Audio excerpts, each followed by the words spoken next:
Aaron, what's up, buddy? Hey, is this Jason? It's James.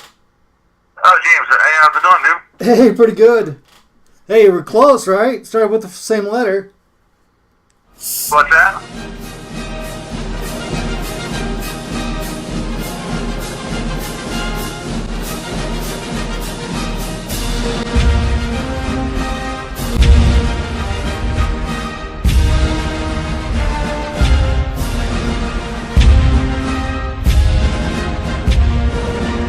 So you're a Carter, too? I am a Carter, man. I wonder if we're related. I don't know. I hope so. I hope I have some of those directorial genes. Yeah.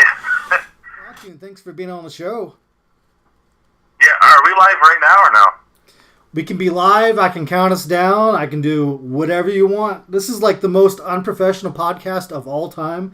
Just want to let you know Okay. ahead of time. Now, do you work with another guy? I do sometimes, yeah, Mike. Yeah, we do Disaster Piece Theater. Now, did he have, or was it you or him that had Lena Quigley on the show the other That day? is me. That is me. Okay, and then did you have John Russo too? Yeah. Okay. Dude, you know your stuff, man. Yeah. We have a mutual friend, which is Brendan. Oh, yeah. He's actually in my movie, if it ever gets edited together, which is something I want to ask you about. But, so, tell me about film theory, the film theory course that you took. Oh, well, I took a bunch of them, actually, because I majored in cinema arts in college. Right. I'm not really a fan of college courses, like, as far as film goes. They seem to focus too much on, like, the old classic movies, which is fine and all, but, like, they do it too much. Yeah. And I'm referring to, like, Casablanca and Citizen Gone with the Kane. Wind, and like Citizen Kane is a big one. Oh my God. Films. I hate that movie. I'm the only person in the world. It's like Rosebud. I don't like it either. Yeah, I mean, I've studied film all my life, not at a college or anything. But I fucking hate that movie, man. And it's always on people's top 10 list of greatest movies of all time. And I'm like, how? I don't understand. I think they're just trying to look smart. You know what I mean? Yeah. Well, I never had that problem. Yeah, so it just seems like they never get past, like, the classic cinema, which is good and all, but, like, where it was, like, the 70s and on, you know? Yeah, the Grindhouse stuff, or... Are you into the Grindhouse stuff at all?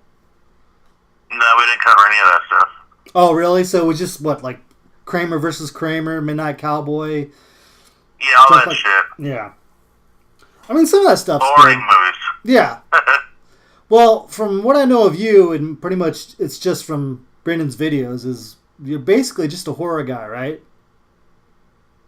No, I like all types of movies, but generally, yeah, horror or sci-fi is my favorite. Do you have a favorite? Like, could you name off your top 5? There's so many. It's kind of like a supermodel. Like, if you go to, like, Miss America pageant, like, they've all reached this level of perfection. And, you know what I mean? Like, it's kind of like plateaus. Yeah, you're not going to say no to any of them, right? Yeah, I mean, same thing with, like, metal bands. Like, you get to the certain level, like, Iron Maiden, Judas Priest, and Metallica, and all that. Like, where they're all good, you know what I mean? But to answer your question, like, Back to the Future, I really like that movie. Star Wars, of course, the original trilogy. Halloween's a good one. Jaws, Texas Chainsaw Massacre. I'm kind of naming the obvious ones, but they're really good movies in my opinion. Yeah, I mean, everyone you mentioned I love them all. So I'm Evil Dead 2. That's always the best. Well, that's always my favorite out of the series because it's just Evil Dead 2 because it's just so fucking trippy. Yeah. I saw an interview one time with Bruce Campbell. And he said some guy came up to him and said, "You should watch this when you're on acid." And he goes, "What are you talking about? This movie is an acid trip." Yeah, basically is. So did you learn really anything from film theory, or do you really just have to go out there, get a camera, and point and shoot? I learned everything from just watching. It's like this. Like it's almost like doing film studies in college detoured me from Oscar nominated movies, and I started watching B movies. I mean, I always watched B movies, but now I started really watching them in college, and I started appreciating them more. So I think just watching movies kind of made my interest in making movies.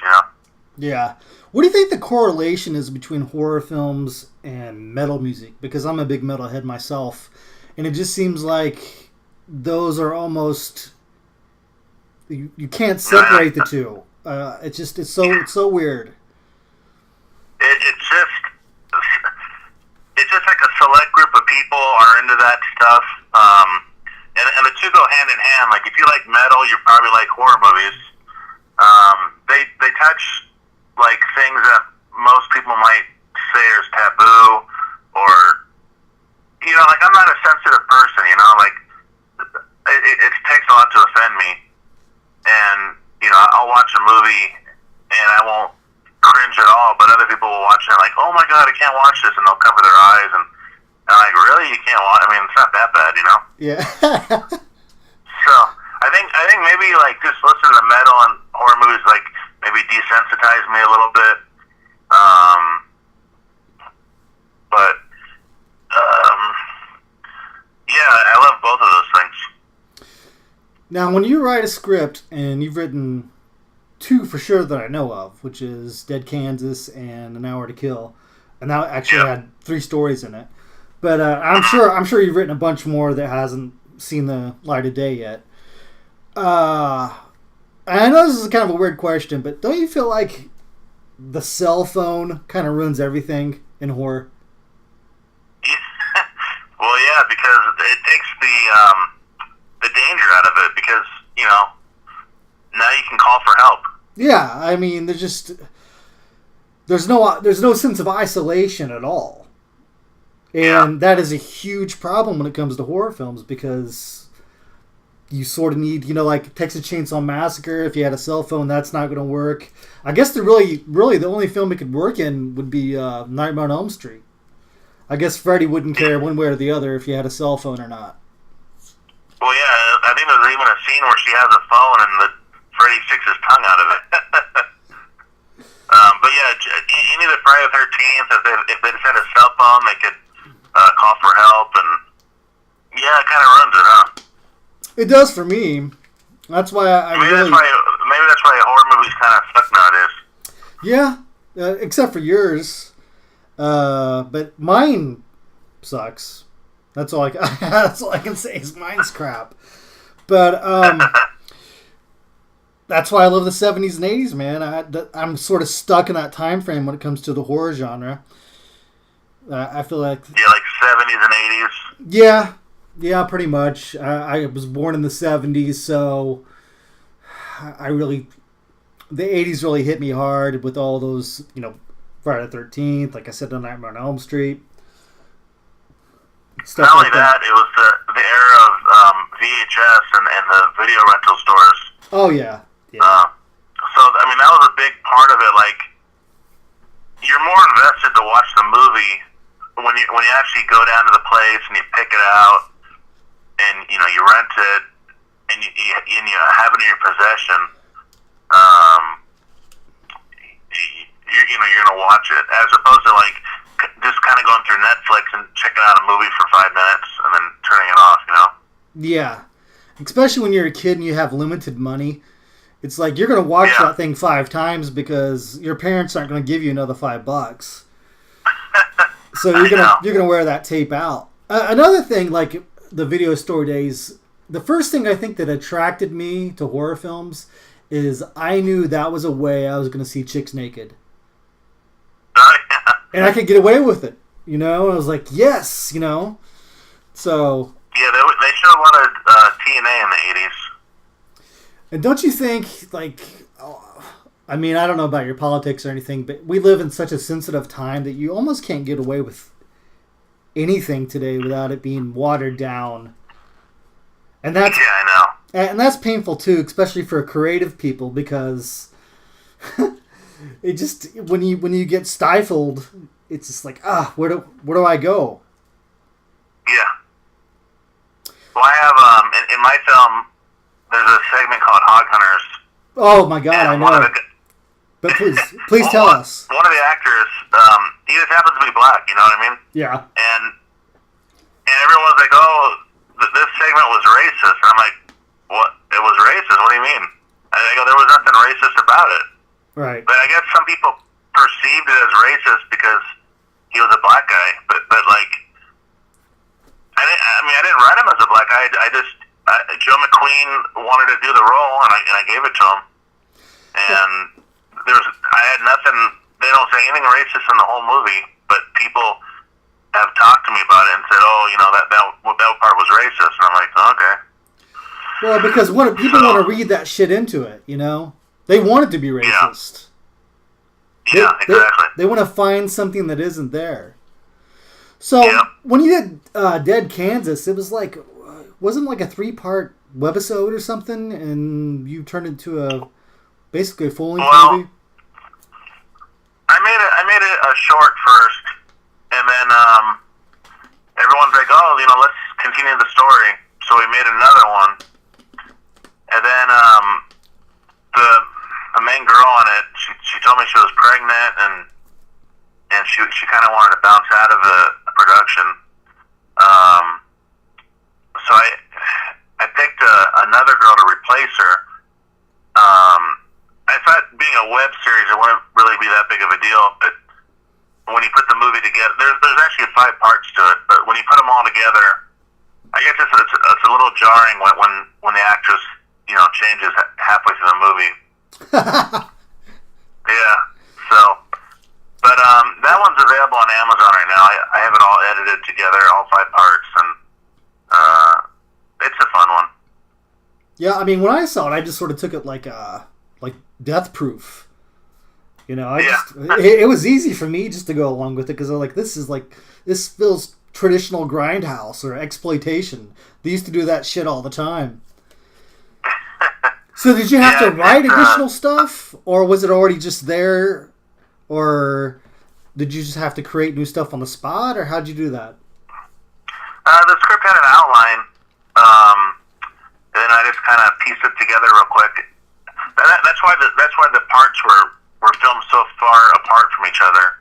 You know, it's not like we did it all, you know, all together. We did it like months apart because I was just, you know, writing the script and trying to save up some money to film it, right? And prep everything.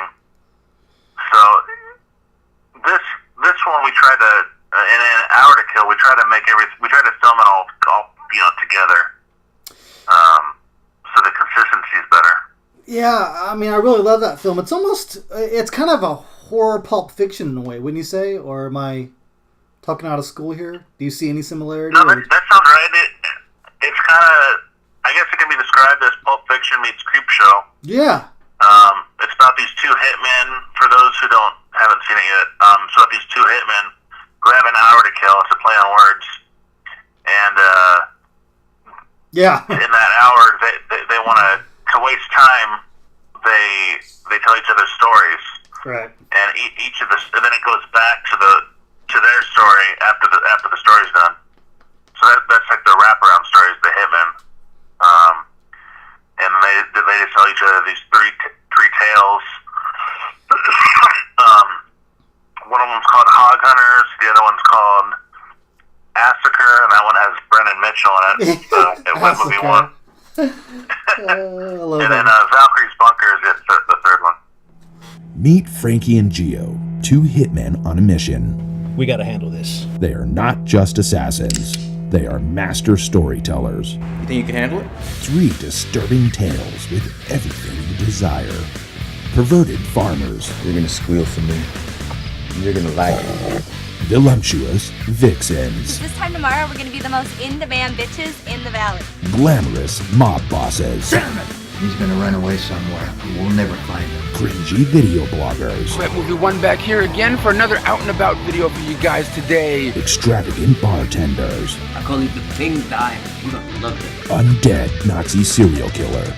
Ass blasting chili peppers. Rednecks. Dude, I just got raped by a 400-pound hog meat. Humanoid hog women. Maniacal villains. You're bleeding. Hey! Hey, good morning. Massacre. Hog hunters. Valkyrie's bunker.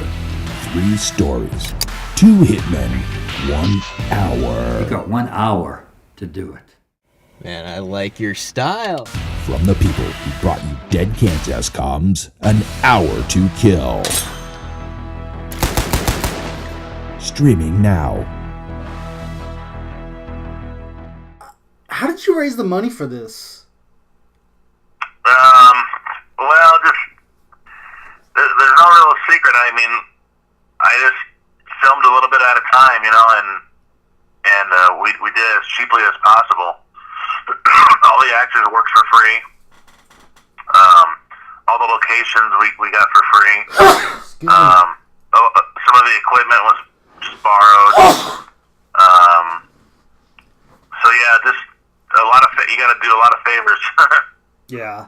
So, Mel Novak worked for free? You know, I think we paid him a little bit, but he was the biggest actor in the film. He's an older guy.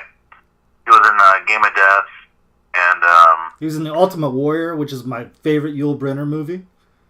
I don't think I've seen that one. It's pretty cool. It's kind of like The Warriors in a weird way. It all takes place in this underground train or subway station, and it's a post-apocalyptic, feature. Oh, that's cool. He was in the one recently called Syndicate Smasher. Have not seen that one. That one's really good. You gotta check that one out. How did you approach him? We have a mutual friend, and the mutual friend hooked us up. He only came down for a couple hours to do that scene. But he nailed his line and did a really good job. Well, that's the great thing about editing. You can take a short scene and make it seem like it, happened over a couple of days or, what have you. Yeah. But were you nervous about telling him what to do because he was such a big name, or? No, it was all good. He just came in and I've met him before, which was kind of beneficial. I've seen him at like little parties and stuff, so I've talked to him before. It's not like it was the first time meeting him. So we were already kind of acquainted when he did this.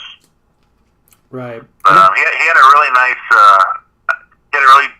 suit on. If when in the movie he has like a white suit, and he has this like blinged out ring on his finger. So he would like kind of improvise when he said, "You got 1 hour to kill," and he held up his pinky. So how long have you known Brendan? I think about two years now.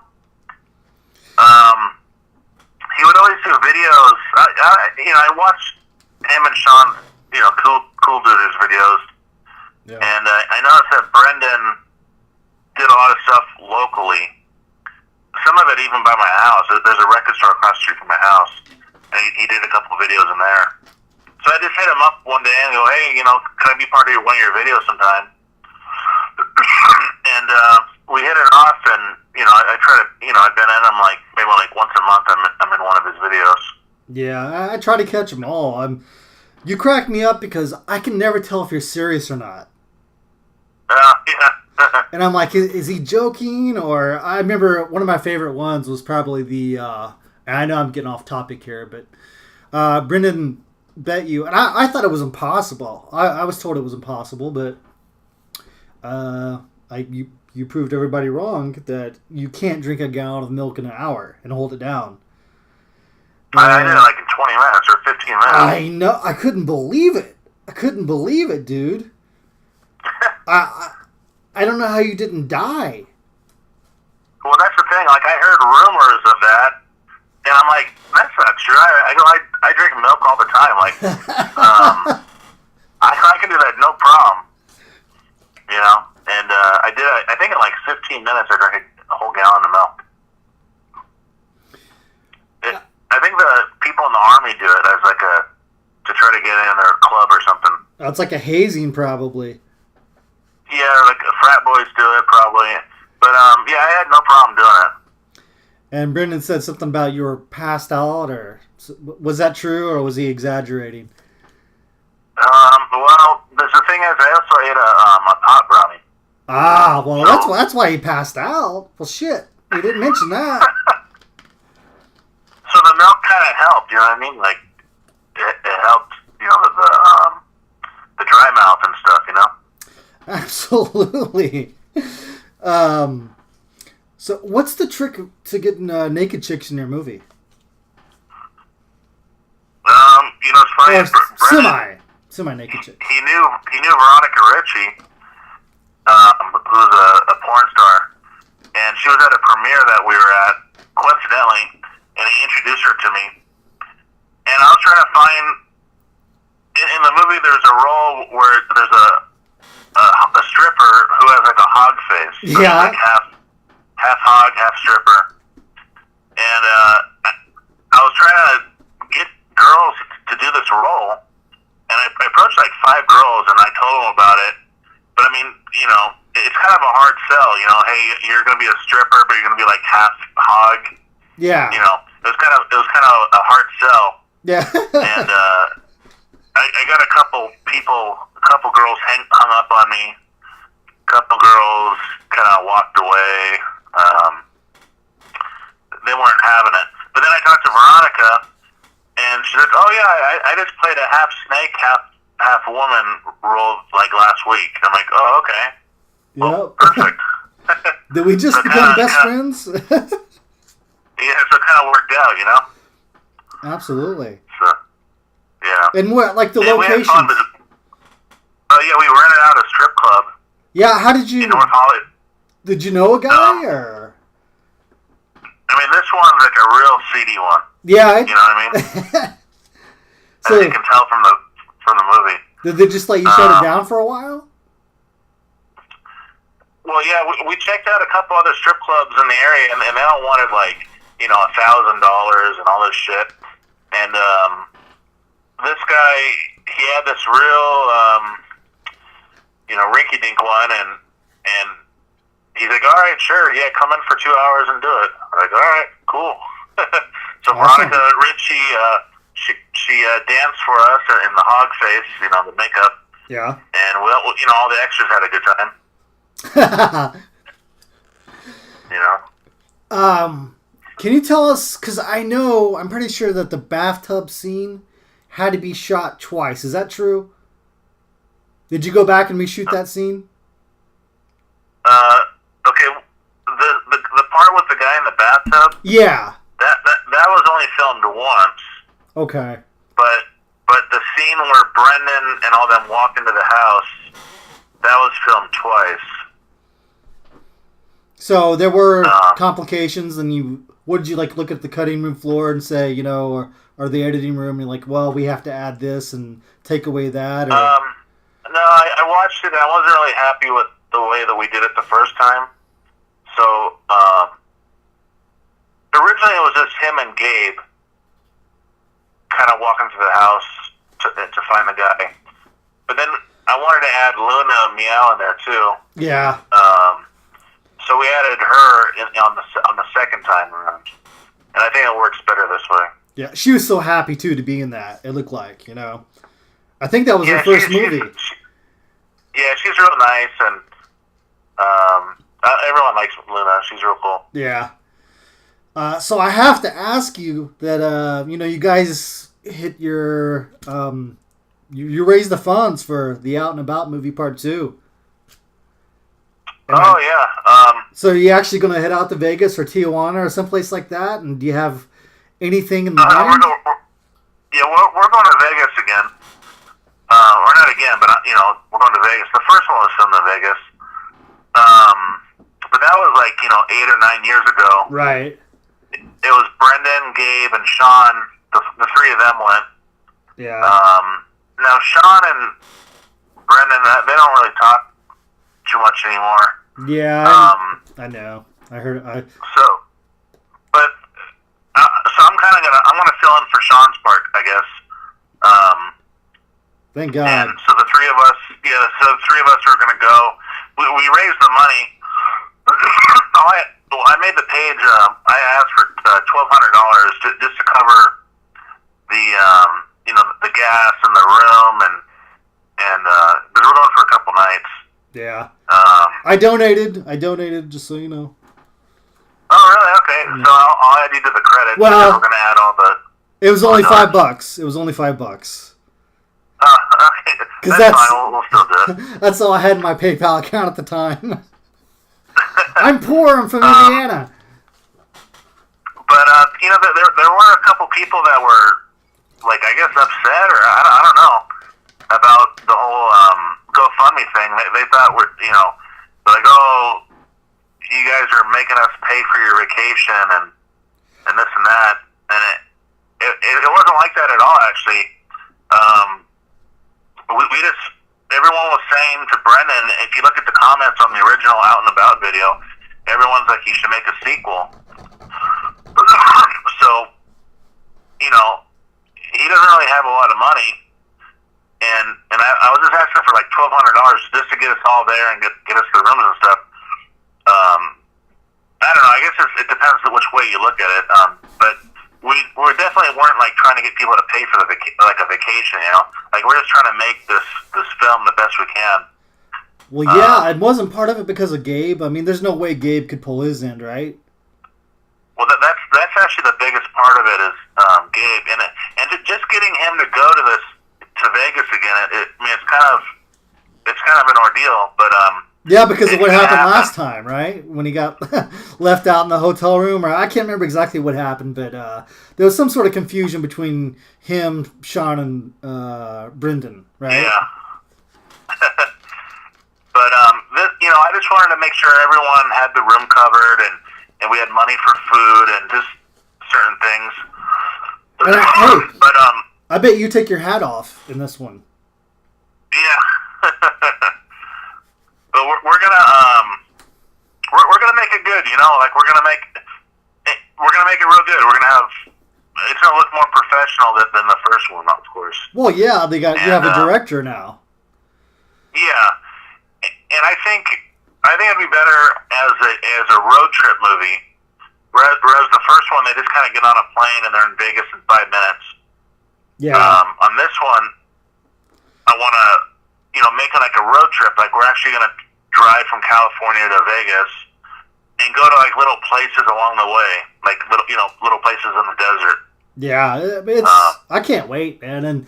And I mean, another reason why I think it's going to be more exciting, not to speak negative of anybody, but Sean always seemed kind of like a downer to me. He didn't want to do anything fun. And you, on the other hand, I feel like part of that money is going to go towards bailing you guys out of jail, right? We'll see if it gets there. Because the stuff that you do in those videos, I'm like, oh my God, Aaron's going to be involved, man. Oh shit. Because you're always hanging out with those guys. You have the Mohawk and the Love Guru guys. Oh yeah, Vince and Arash. Yeah. And then you always make the prank calls to what was the one you did with it was some escort girl and all you wanted to do was have her come over and play with your GameCube or something like that, and we did a couple. We did one where we wanted to play Super Mario Brothers with us. And then there was another one I did where I told her that I've been showing her picture to my family, and I've been pretending that that's my girlfriend. and we're having a family reunion, and I was just seeing if she could show up just to hang out with me. Oh, dude, that is fucking epic, man. So there's nothing you can tell us for sure, though, right? It's all going to be one big surprise. What's going to happen on the Out and About movie? Well, honestly, we don't really know what's going to happen. You know, that's the great part, it's right? Like, yeah, we don't have a script or anything. I mean, so we're just going to just go and film, and whatever happens, happens. You know what I mean? So, like, we have nothing really planned. But, like, on a scale from 1 to 100, what would you say your chances of being arrested are? Probably not a lot. I mean, but you never know. It is Vegas, and I'll probably be drinking. Oh, shit. And Gabe's definitely going to be drinking. Oh, yeah. Well, there's going to be some smart ass, and he's going to say something bad about Motorhead or something, and then you're going to have him in a front face lock, and the cops are going to come in, and it's going to be great, man. That's why I donated. I mean, really, honestly, who could take a vacation? 3 guys taking a vacation for $1,700. Whoever thought that is $1,200. $1,200. I mean, there's no way. I mean, I live in Indiana, and I know I've been to Vegas twice, and that's one night for one person. No, I know. Like I want it to be like the bare minimum. You know, like 2 rooms. I'm sorry, a room for two or 3 nights. I mean, you know, a room in Vegas is like $200. So hell yeah! Like, if we're going for 3 days, that's like $600. Right, that's half the budget right off the bat. You know, and the rest is going to like gas and food. That's it, pretty much. Yeah. So I mean, like, we're going like the bare minimum. But we're gonna make it fun. You know, like we're gonna try to do some fun stuff, and you know, go explore places in the desert, and maybe go to like some hit gas stations, or just, you know, whatever happens, you know. Do you have any websites? Do you have a website for An Hour to Kill, or Kansas? I'm on Facebook. The way to find me is Aaron, in my middle initial K, Carter. There's a pop singer named Aaron Carter, and I can't, you know, take his name. Yeah, it's like, it kind of reminds me of Office Space. The guy's name is Michael Bolton. Yeah, right? I know. So it's kind of, I know deep down inside it pisses you off that you have to walk around. It's like me, you know, my name's James Carter, and everyone called me Jimmy fucking Carter.